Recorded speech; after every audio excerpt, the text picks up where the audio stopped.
Assalamualaikum warahmatullahi wabarakatuh.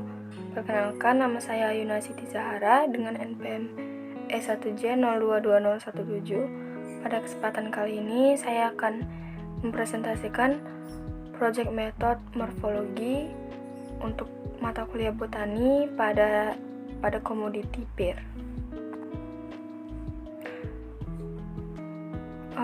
Morfologi akar pir terlihat pada gambar beberapa bagian-bagian yang terdapat pada akar pir. Di antaranya ada leher akar, batang akar, cabang akar, rambut akar, ujung akar, dan tudung akar.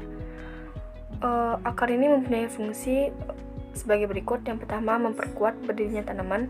Jadi akar ini sebagai penopang bagi tanaman agar tanaman tumbuh dengan kokoh.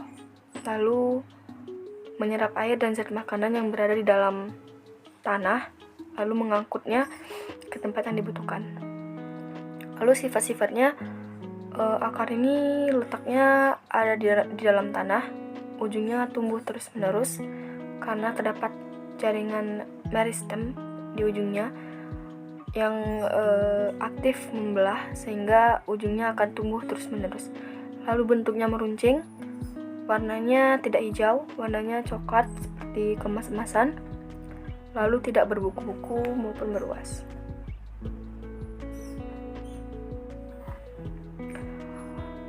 Selanjutnya, morfologi pada batang pir. Sifatnya yakni tumbuh ke atas, tidak hijau. Ujungnya juga selalu bertambah panjang seperti akar tadi karena terdapat jaringan meristem di ujungnya yang aktif membelah. Lalu fungsinya memperluas bidang asimilasi. Asimilasi di sini maksudnya adalah fotosintesis. Lalu mendukung bagian lain yang di atasnya seperti daun, bunga, maupun buah. Lalu sebagai jalan pengangkutan. Jalan pengangkutan ini sebagai jalan pengangkutan untuk mengangkut air dan zat-zat makanan dari bawah ke atas serta hasil-hasil asimilasi dari atas ke bawah. Batang pir ini termasuk yang jelas berbatang, lebih tepatnya batang berkayu, di mana batangnya memiliki batang yang kuat dan keras. Lalu bentuknya bulat atau teras, permukaan batangnya terdapat lentisan dan arah tumbuhnya tegak lurus. Selanjutnya, percabangan batang pada pohon pir. Percabangannya merupakan percabangan simpodial, di mana percabangan ini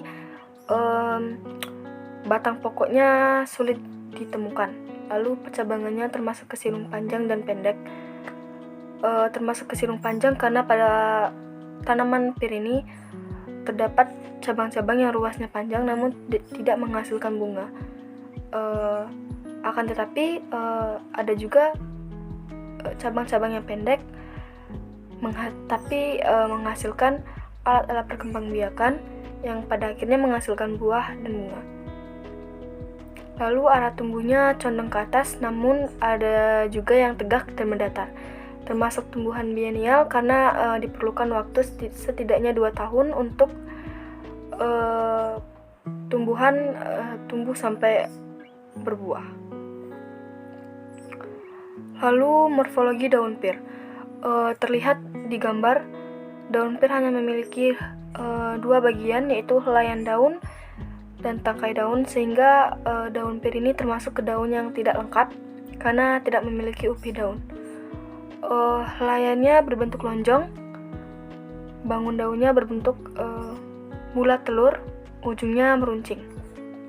Lalu pangkal daunnya membulat, serta petulangan daunnya menyirip dikarenakan susunannya seperti sirip-sirip ikan.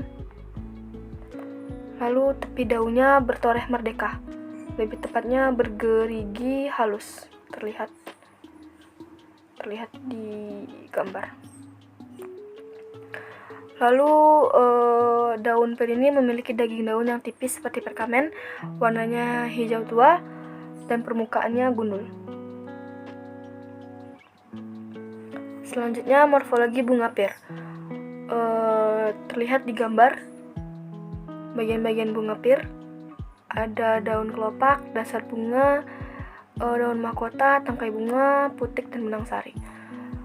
Bunga pir ini termasuk ke dalam bunga sempurna dan lengkap. Dikatakan bunga sempurna karena alat perkembangbiakannya lengkap, ada 2 yaitu petik dan benang sari, serta dikatakan bunga lengkap karena bagian-bagiannya juga lengkap.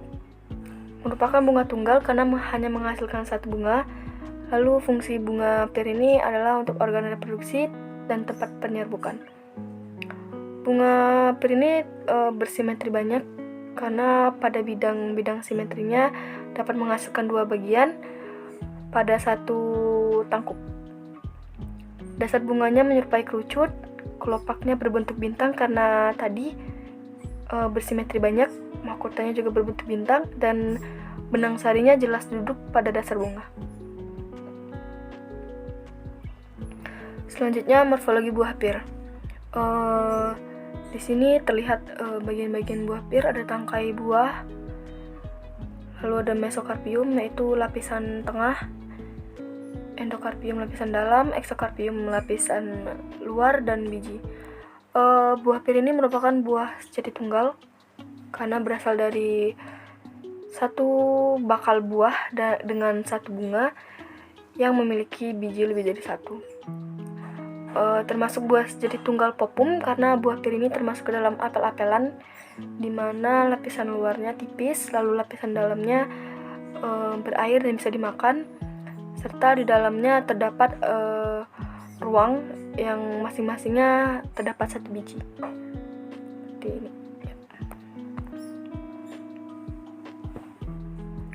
Lalu morfologi biji pir.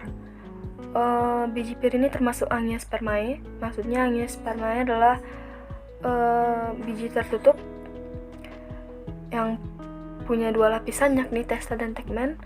Terlihat di gambar testa dan tegmen. Tipe perkecambahannya adalah hipogeal, seperti di gambar hipogeal. Selanjutnya morfologi organa metamorfa dan aksesoria. Pada tumbuhan pir ini, organa metamorfanya berupa kuncup, di mana kuncupnya termasuk ke gema terminalis atau kuncup ujung, karena letaknya terdapat pada ujung-ujung batang, ujung-ujung cabang maupun ujung-ujung ranting.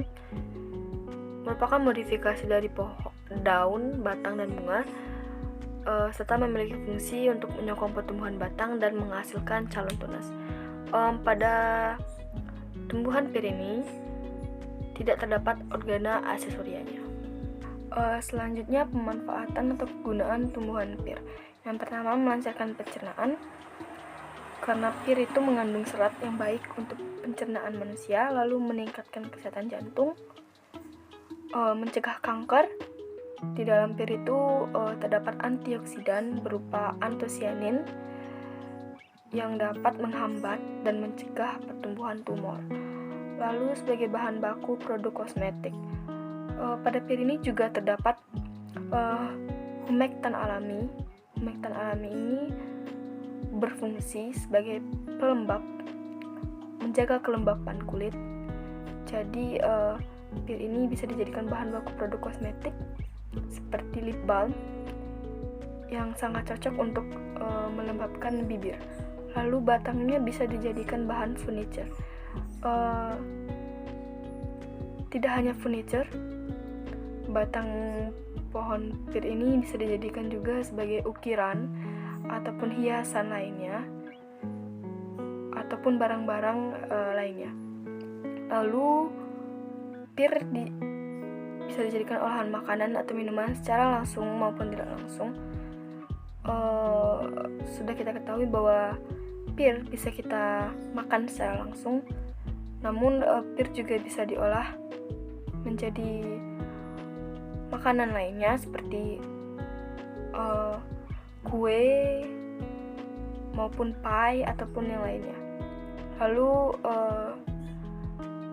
pir ini dapat dijadikan tanaman hias, namun tidak semua spesies dapat dijadikan tanaman hias. Hanya beberapa spesies saja, seperti spesies pir Siberia.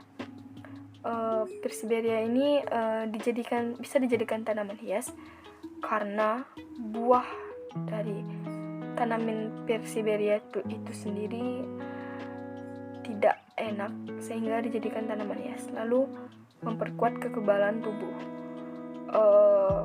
Pir itu mengandung vitamin C yang tinggi yang dapat meningkatkan imun tubuh manusia sehingga memperkuat kekebalan tubuh manusia.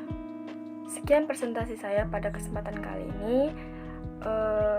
Lebih dan kurang saya mohon maaf. Wabillahi taufiq wal hidayah. Wassalamualaikum warahmatullahi wabarakatuh.